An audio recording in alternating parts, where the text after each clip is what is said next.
It's a huge week for Christchurch when country comes to town.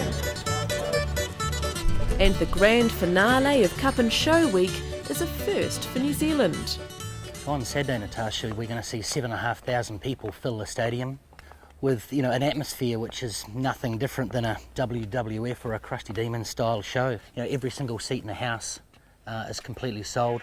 They're coming to see an indoor international rodeo. 39 competitors from 5 different countries proving their prowess on bucking horses and bulls.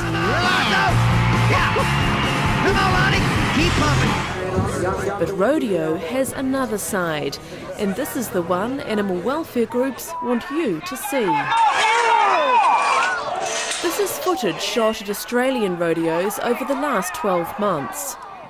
Worldwide, animal welfare groups are opposed to rodeos, and it's no exception here. Any rodeo is animal abuse in the disguise of entertainment. And what we are really concerned about this particular rodeo is that they are opening it up to city families to try and draw as many people in to show that this is acceptable, which clearly is not. But promoter Craig Douglas says the emphasis is on fun. 7,500 people in the stadium just screaming and singing at the top of their lungs. We use a lot of pyrotechnics, a lot of louder music, a real rock and roll style atmosphere to excite people about the adrenaline and the energy of a big American sport. This American sport already has a following in small towns. But Saturday's rodeo has put the issue firmly in front of townies. This is video shot by animal activists at Methven's Rodeo last year. And this last year in Reefton. We wanted to talk to the New Zealand rodeo industry about this footage, but they wouldn't front. 5 years ago, the Kaitaia Rodeo Association was fined $10,000 for neglecting a breeding mare.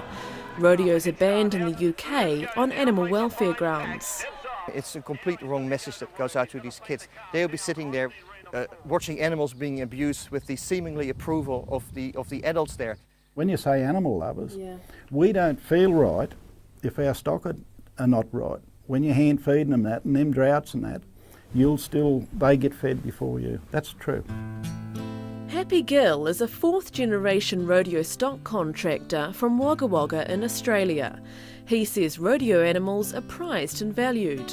The bull can do a lot of damage in a shoot to a cowboy long before he nods from the gate, even laying on his leg or headbutting him in the face and knocking his front teeth out. And I really think once they get going, especially the bulls, they enjoy it. It's not true, first of all. The research that has been done on rodeos clearly show that the animals are very, very stressed, that injuries do take place on a regular basis, and even deaths take place on a regular basis. The only people actually that are not opposed to rodeos are people that are involved with the rodeo. There are around 30 rodeos in New Zealand every year. In Australia, it's more like 1,000. Little wonder then that the Australian experts are helping run Saturday's event. We have footage which shows horses running into fences and landing on their backs, calves with broken legs, horses having to be shot because of their injuries. Some people would feel that that's a high price to pay for our entertainment. I think they've been very good photographers that follow the sport to be able to capture that. I do an average of 70 to 80 rodeos a year, and I don't remember the last time that I've seen an animal injured in that way. I mean, a horse or a bull can tie up in the paddock and you don't see it. But the moment he ties up, and by the word tie up I mean that they can't move, they stiffen up in a leg or to some degree, in front of a couple of thousand people, everyone sees it. At Reefton last year, cowboys spent a long time trying to coax this horse into cooperating.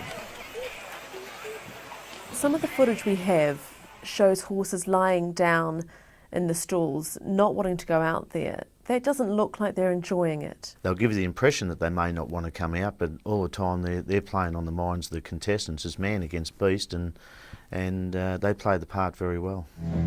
It's man versus beast. One of the points of contention is why animals perform. The fact is that rodeo animals will not perform as people know them to perform unless they are tormented into performing. And this is why people use electric prodders, where they use flank straps, and why they use the spurs on the animals.